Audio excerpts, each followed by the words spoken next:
Police smash phone scam syndicate targeting elderly citizens. Hassan Rouhani wins second term as Iranian president.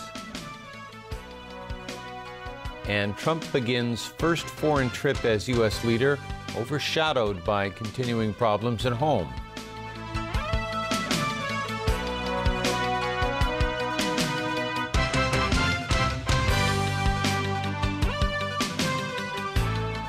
Good evening. Hong Kong and Guangdong police have busted a major phone scam syndicate that's believed to have defrauded more than a dozen elderly citizens of some $2 million in total. Officers have arrested 11 people and expect to make more arrests as investigations continue. Adam Hsu reports. Police arrested a 23-year-old man in Tai Po yesterday. The suspect, who came from the mainland on a two-way travel permit, was about to collect ransom from a 69-year-old Hong Kong man. Police said there were at least 20 other such cases in which members of the mainland-based syndicate would make random calls, telling whoever picked up the phone that a family member had been kidnapped. Victims ranging from 56 to 87 years old were then told to transfer an amount of money to a mainland bank account or hand it over in person in return for their loved one's release. The largest sum involved in one case was more than $200,000. Police say since the syndicate was formed last May, the group had fleeced victims of a total of some $1.94 million. Officers also say the ring was behind 95% of such frauds recorded in the city during the period. Officers in Guangdong have nabbed the ring's leaders. Police say their cross-border operation with mainland law enforcement is ongoing and more could be arrested. Adam Hsu, TVB News. A man was killed in an apparent hit-and-run accident early this morning in Kowloon City. Police are trying to locate a taxi driver said to have been involved in the crash. Caleb Lung has more. The incident happened at around 4 a.m. at the intersection of Prince Edward Road West and Kadoorie Avenue. Police say the 60-year-old victim was pushing a cart in the direction of Mong Kok when he was hit by a taxi. The man sustained multiple serious injuries and was rushed to Kwong Wah Hospital for treatment.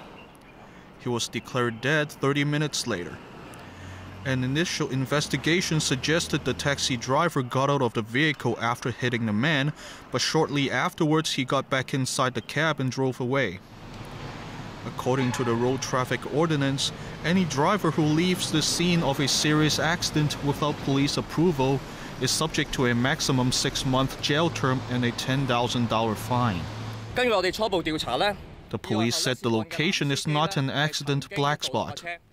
They also slammed the driver's decision to leave as irresponsible and foolish, preventing the victim from getting immediate help. Witnesses are urged to contact the police. Caleb Leung, TVB News. Overseas, Iran's state television has declared incumbent President Hassan Rouhani the winner of the country's presidential election. The 68-year-old has come to embody more liberal and reform-minded Iranians' hopes for greater political freedom at home and better relations with the outside world. Rouhani was key to the 2015 deal that won Iran some relief from sanctions in exchange for curbs on its nuclear program. He won by a wide margin over hardline conservative Ibrahim Raisi. Voting was extended by several hours last night as more than 40 million people cast ballots, a 70% turnout. Latest tallies show Rouhani garnered about 58% of the vote. Elsewhere in the region, Donald Trump has landed in Saudi Arabia on the first leg of his maiden international trip as U.S. president. But this comes as more bombshells landed at home with revelations. Trump told Russian diplomats last week that fired FBI Director James Comey was a nut job. Alan Booknear reports. White House hopes that Trump could leave scandalous allegations at home were crushed barely after he left with a 1-2 punch. The New York Times reported that the president told Russian officials the dismissal of nutjob FBI Director James Comey had relieved great pressure on him, even as the FBI investigation moved into the White House. The Washington Post reported a senior Trump advisor is considered a person of interest in the investigation into Russian links to last year's election. The White House did not deny the reports, but said the real story is that our national security has been undermined by the leaking of private and highly classified conversations. It was also announced that Comey has agreed to testify at an open hearing after May 29th. He'll be asked about a memo he wrote that prior to his firing, the president asked him to shut down the probe. The investigation will now be headed by former FBI Director Robert Mueller, and his selection is being greeted mostly positively by both political parties. What I learned, and I'm very satisfied with, is that the special prosecutor will have the breadth of scope necessary to follow any and all leads directly and tangential to the Russian attempt to influence our election. I have said it before, and I'll say it again. This is about the fight for the soul of our democracy. We cannot afford to lose this one. Trump was greeted in Riyadh by Saudi King Ben Abdulaziz. The 9-day trip, which also includes stops in Israel, the Vatican, Belgium, and Italy, has been billed by the White House as a chance to visit places sacred to 3 of the world's major religions. Trump is to deliver a speech tomorrow aimed at rallying Muslims in the fight against Islamic militants. He'll also attend a summit with Gulf leaders as part of the 6-nation Gulf Cooperation Council. Alan Buchnia, TVB News. Sweden may have dropped a rape investigation against the founder of WikiLeaks, but Julian Assange is still not a free man. That's because British police are ready to arrest him, as well as authorities from the United States. From the balcony of the Ecuadorian embassy in London, where he's been holed up for 5 years, Assange reacted to Sweden's decision to drop a rape probe against him. Today is an important victory for me and for the UN human rights system. But it by no means erases 7 years of detention without charge. Why my children grew up without me. That is not something that I can forgive. But police in London say they're obliged to arrest Assange for skipping bail. Plus, the U.S. is seeking to arrest him as well. The war, the proper war, is just commencing. The UK has said it will arrest me regardless. Now, the United States, CIA Director Pompeo and the US Attorney General have said that I and other WikiLeaks staff have no rights, and that my arrest and the arrest of our other staff is a priority. He said his lawyer will contact both UK and US authorities to see if there's a way forward. But Britain's foreign minister wants Assange to vacate the Ecuadorian embassy immediately.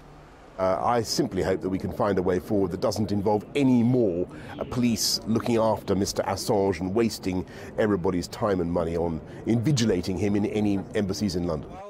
Since Assange is an Australian citizen, his mother is asking the Prime Minister for help. And I'd like him to pressure the UK government to allow safe passage for Julian to Ecuador. But Australia insists Assange has refused help. We have, over a period of time, offered consular assistance that has been refused by Mr. Assange. Of course, his right to travel is one that he will be at liberty to undertake as any other citizen would be. Over in Ecuador, authorities have reiterated their asylum offer for Assange.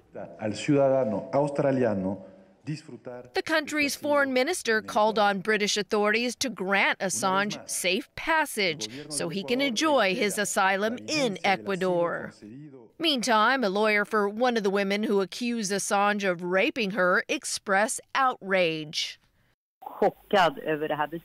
She called it a scandal that a person under suspicion of rape like Assange can escape being tried in court. Former U.S. Congressman Anthony Weiner faces years in jail after pleading guilty to texting lewd material to a minor. Weiner, who represented New York from 1999 to 2011, resigned after revelations that he was sexting multiple women. But last September, the FBI began an investigation. This after a 15-year-old girl said she received sexual material from him. The FBI seized his laptop, which led to the discovery of a new cache of emails of the Democratic election campaign, of which Weiner's wife was a part of. The subsequent investigation was brief, but candidate Hillary Clinton blamed the election loss in part to the announcement of the FBI probe. In court, Weiner agreed not to appeal any sentence of up to 27 months. In Taiwan, the opposition Kuomintang is set to have a new leader. The island's former vice president, Wu Denye, is widely expected to win the race that's been the most hotly contested in the party's history. The poll closed at 4 p.m. Vote counting is underway, with Wu leading. 6 candidates are running in the election, including the party's incumbent chairwoman, Hung Siu-chu, and former Taipei mayor, Hao Long-bin.